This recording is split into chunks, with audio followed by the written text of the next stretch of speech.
All right, how is everyone doing today? Welcome to my channel.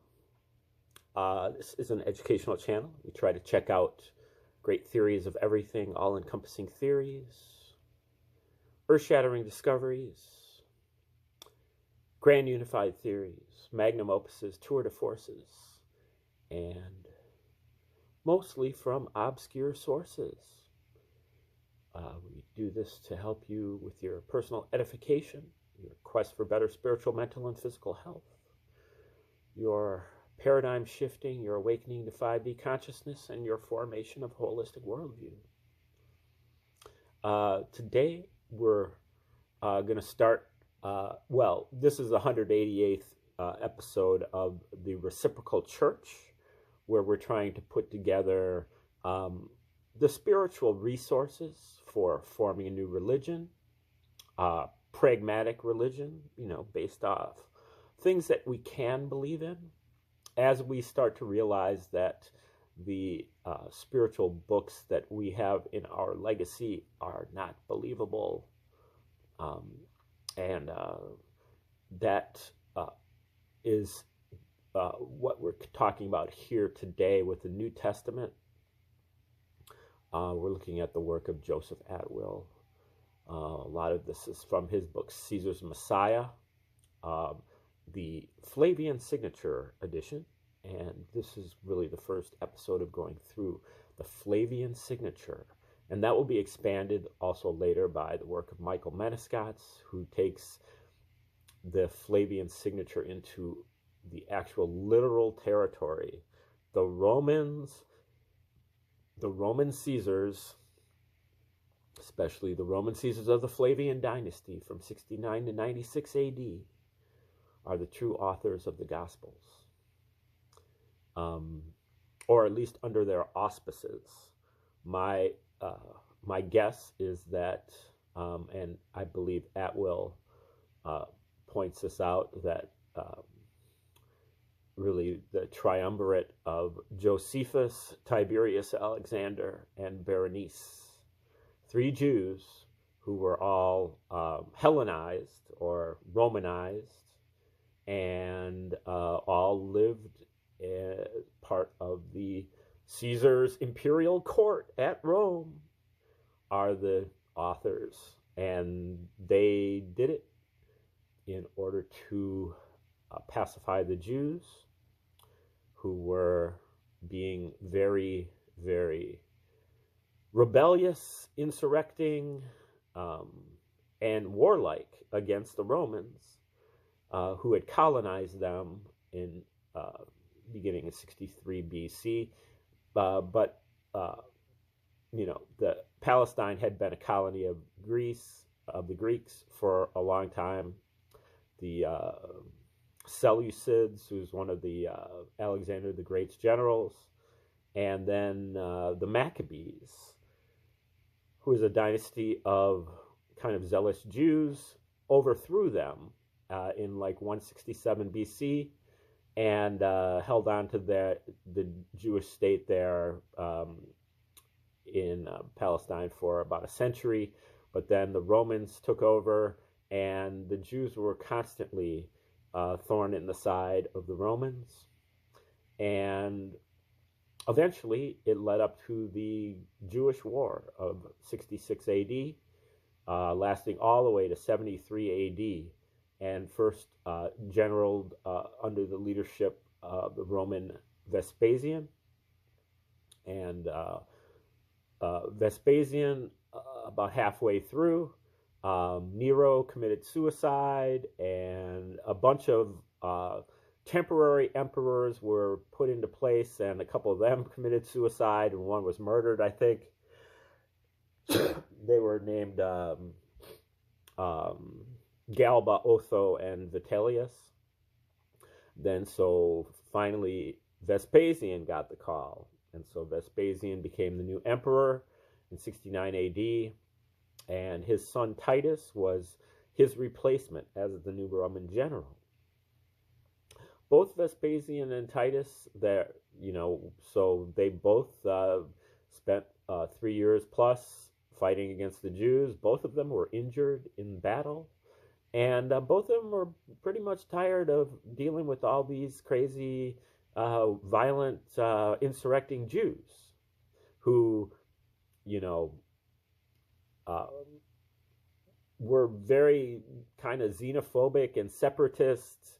They did not want to integrate into the Roman state like most of the colonists, most of the colonies did. And, the Romans were pretty lenient about you practicing your own religion, but they expected that you practice their religion also. And so when the Romans tried to put a bust of Caesar in the Jewish temple, that was fighting, those were fighting words. And many Jews were so zealous that they, you know, they refused to, render under Caesar what was Caesar's. And that was the purpose of Jesus Christ. He was the Prince of Peace, and he believed in turning the other cheek, and he blamed everything on the Jews and nothing on the Romans. And that was the whole psyop there from coming from the Roman Caesars. And you think that's kind of out of whack, you would just have to look at it logically. The Romans had the means, they had the motive, and they had the method. The Romans did the exact same thing in the case of Rabbinical Judaism.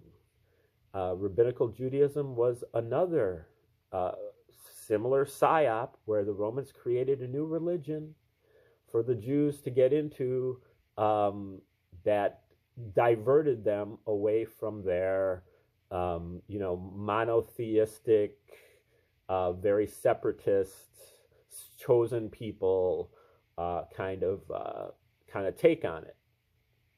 And it was exactly the same, where the situation was that this guy Joseph ben Zakkai was the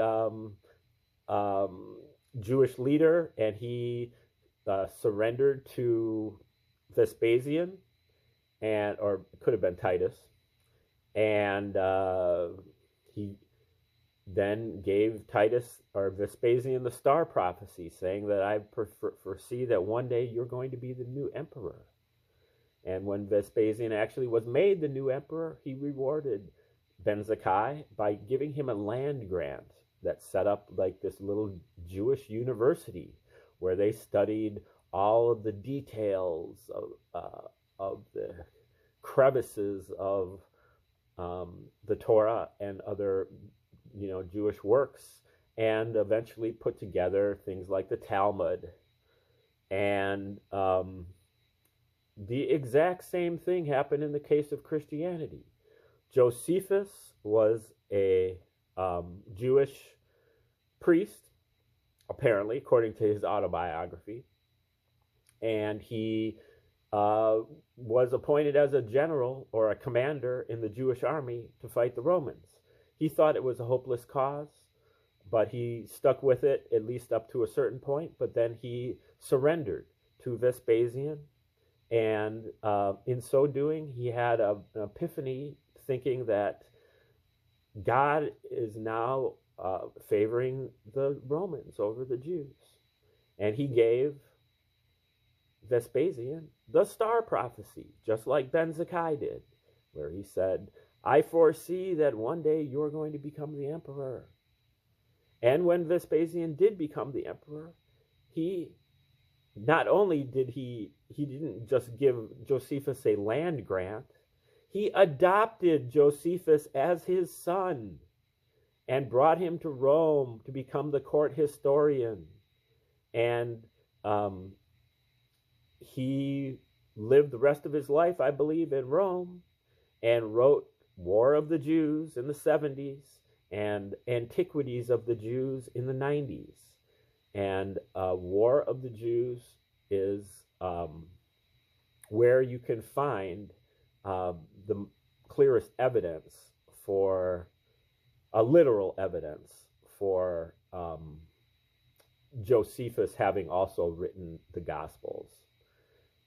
But Christians probably know Josephus because in his Antiquities of the Jews, he mentions the existence of Jesus in an offhanded paragraph called the Testimonium, which is the only written evidence of the existence of Jesus, of like a literal reference to Jesus from the first century.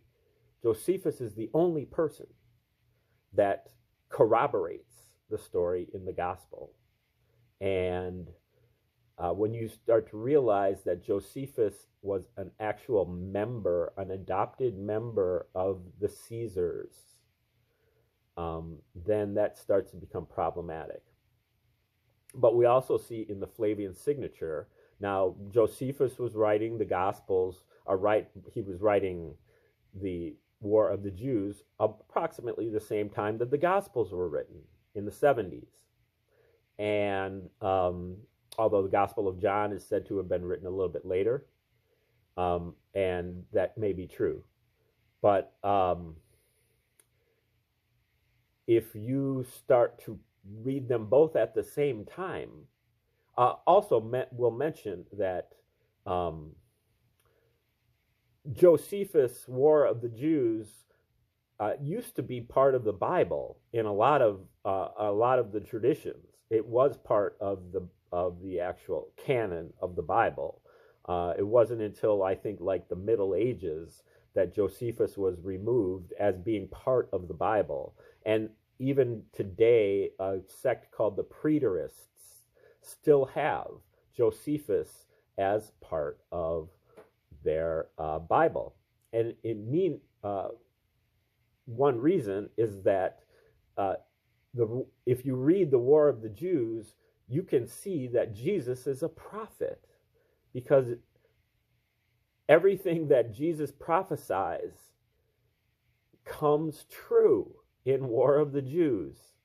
And it's a mockery, because what Jesus prophesies in a symbolic or metaphorical way comes true in a literal way in War of the Jews. And the parallel is that Jesus had a 3-year-long ministry in Judea, and Titus, the military general of the Romans, and eventually to become emperor after Vespasian died, his son, Titus, has a 3-year military campaign in Judea.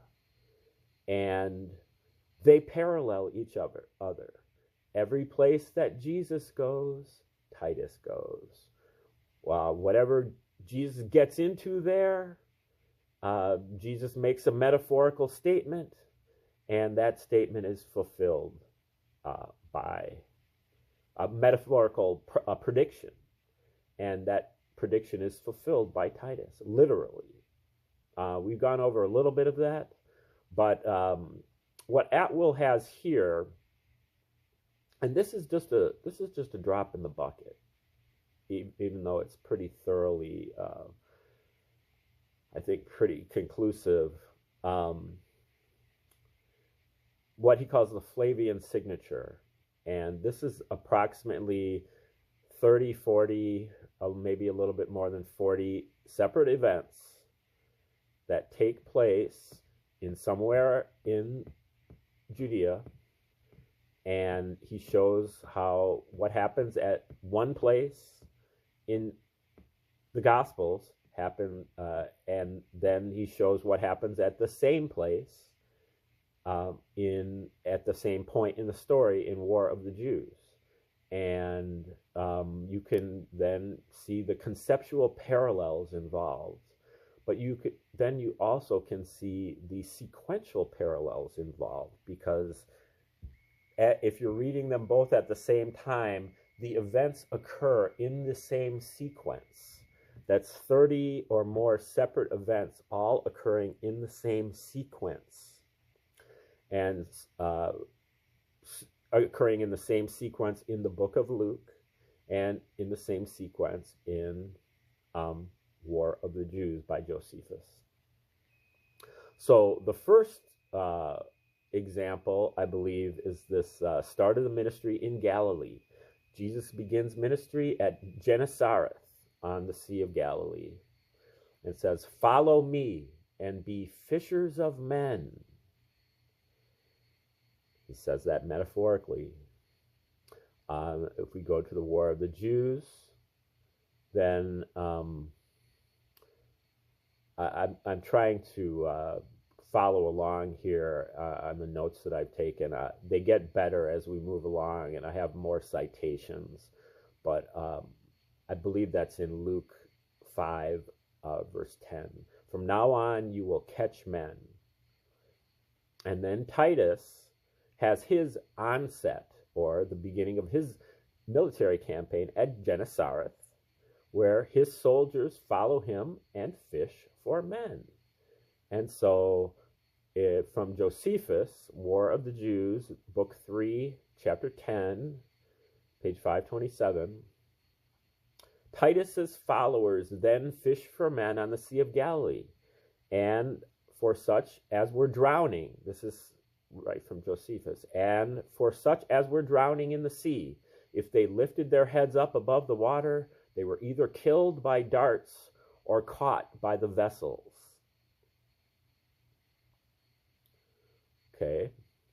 Then we move to, I don't know where this is occurring. I think it's still in Gennesareth. "Then behold," and this is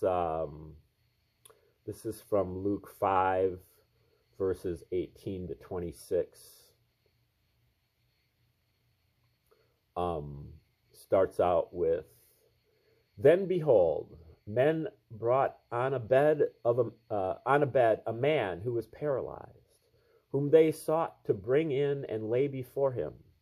And when they could not find how they might bring him in because of the crowd, they went up on the housetop and let him down with his bed through the tiling into the midst before Jesus. When he saw their faith, he said to them, 'Man, your sins are forgiven. Are forgiven you.' And the scribes and the Pharisees began to reason, saying, 'Who is this who speaks blasphemies? Who can forgive sins but God alone?'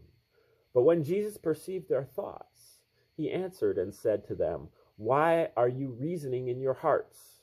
Which is easier to say, your sins are forgiven, or to say, rise up and walk? But that you may know that the Son of Man has power on earth to forgive sins.' He said to the man who was paralyzed, 'I say to you, arise, take up your bed, and go to your house.' Immediately he rose up before them, took up what he had been lying on, and departed to his own house, glorifying God. And they were all amazed, and they all glorified God, and were filled with fear, saying, 'We have seen strange things today.'" Again, Luke 5, 18 through 26. And now the parallel conceptual theme in War of the Jews. It was easier for Vespasian to say, "Rise and walk," than to forgive. Notice that the townspeople took their effects with them as they walked away in the story, which I'll get to, just as the paralytic did with his mat in Luke. After this fight, let's see, where is this? War of the Jews, Book 3, Chapter 10, just a little bit later in the story, 532 to 539.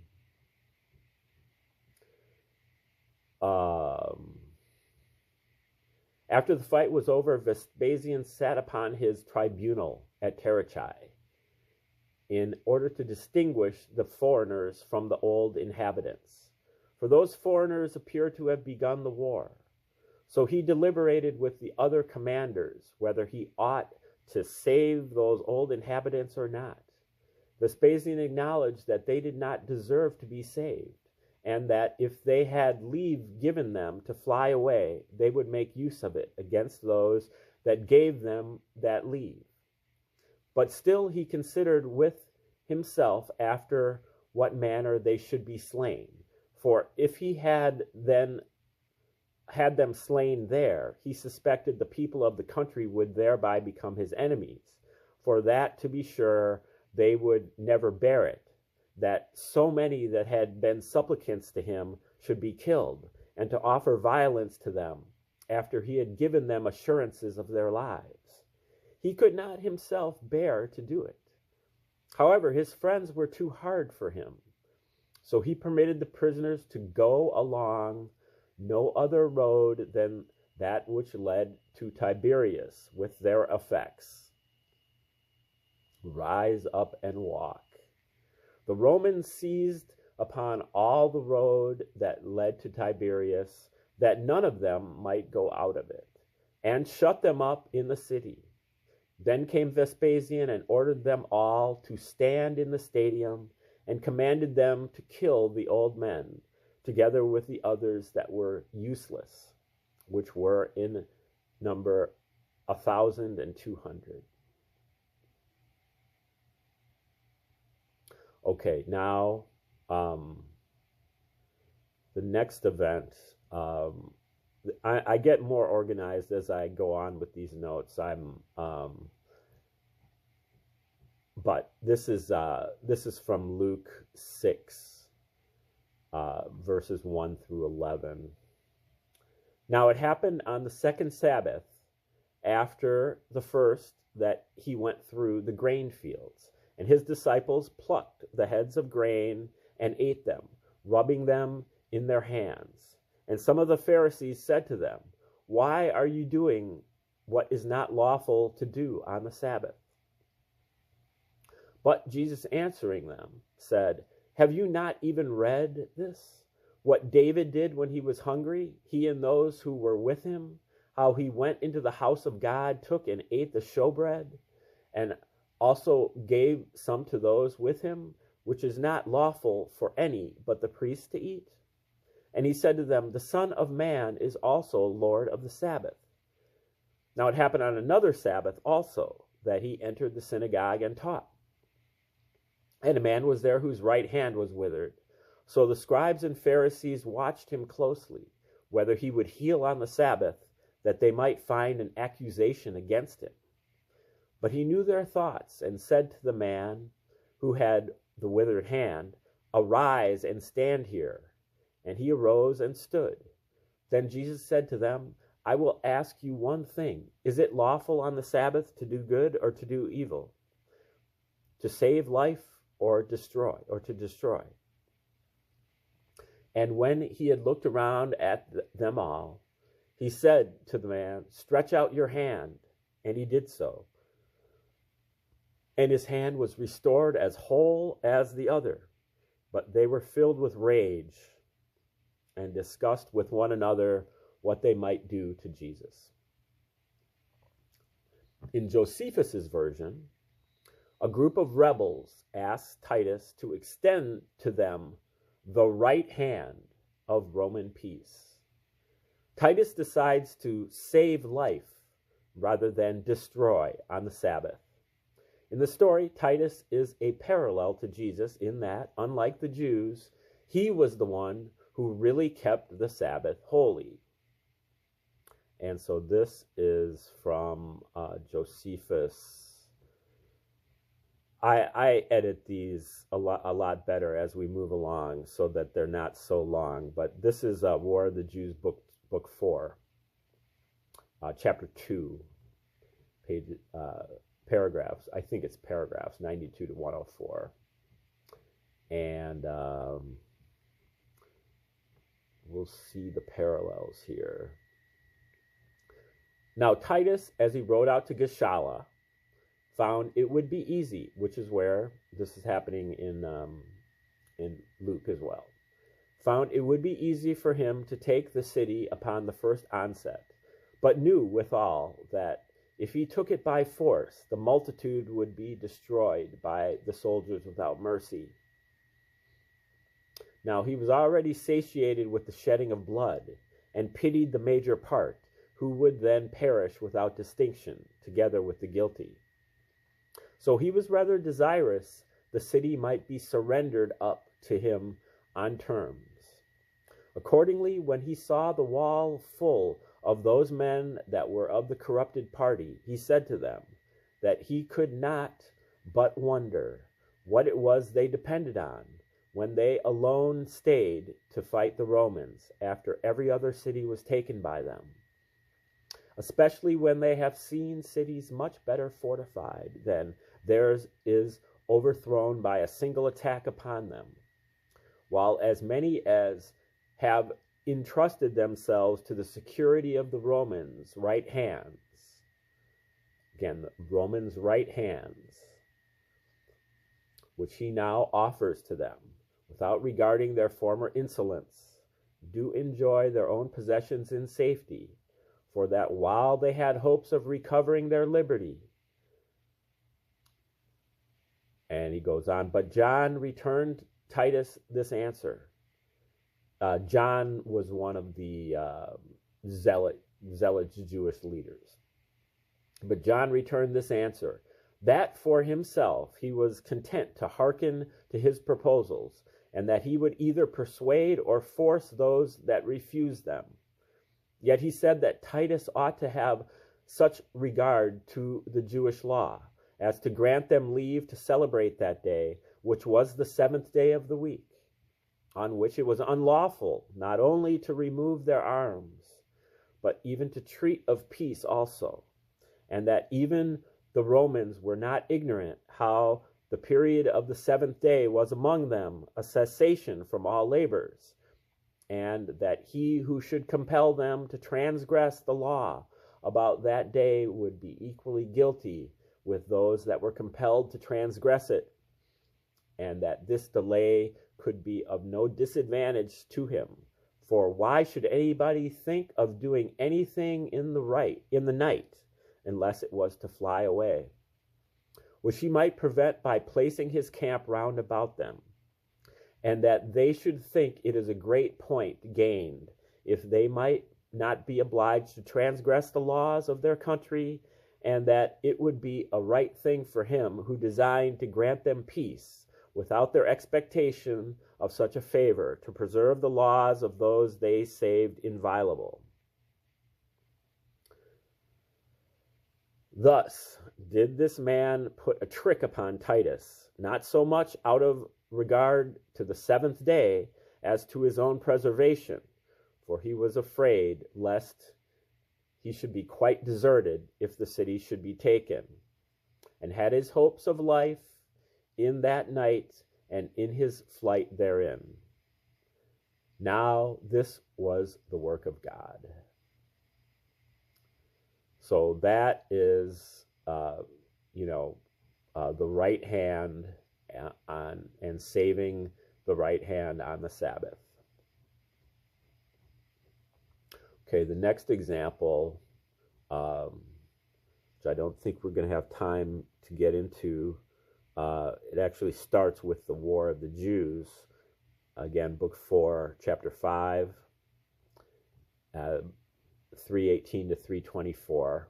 Oh no, it starts with Luke chapter 6, verse 22.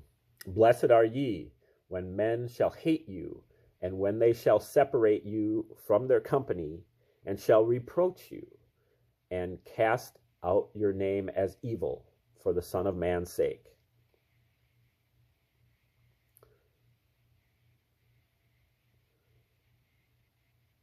I think the key words we're looking for are hated and cast out.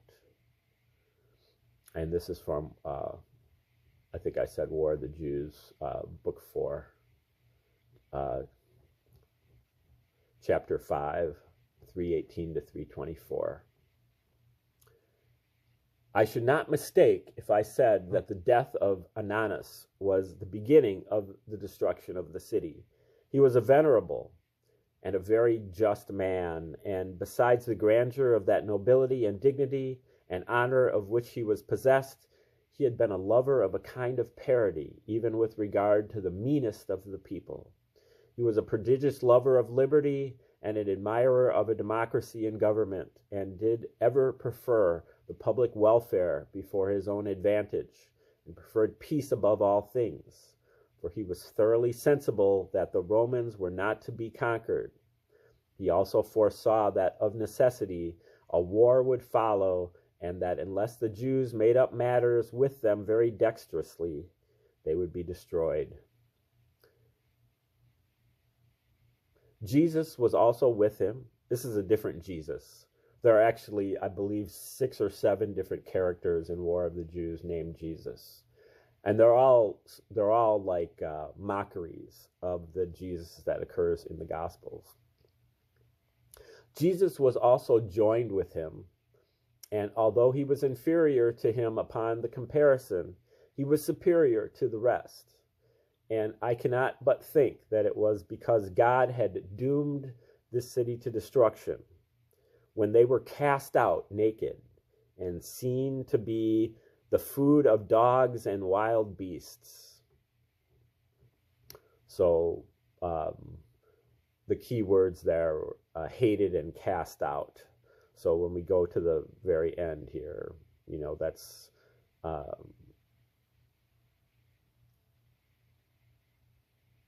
that's what it's talking about. They were cast out naked. Okay. The next one comes from Luke 7 and verses 33 to 35. John the Baptist, like the Apostle John, is simply a type who foresees the rebel John of Gischala. That's the John that Josephus refers to, the rebel fighting against the Jew, fighting against Titus and Vespasian. For John the Baptist has come eating no bread and drinking no wine, and you say he has a demon. The Son of Man is come eating and drinking, and you say, behold, a gluttonous man and a drunkard, a friend of tax collectors and sinners. Yet wisdom is vindicated by all her children. Luke 7:33 to 35. Josephus then also describes a John who is possessed by a demon. Though to understand this, the reader must be able to recall information Josephus has provided in a different passage. But that is War of the Jews, Book 4, Chapter 7, 389 to 91, also 407. Rebel leader John was a demoniac who, like the demoniac in the Gospels, unleashed thousands of demons into the countryside at other places in his text.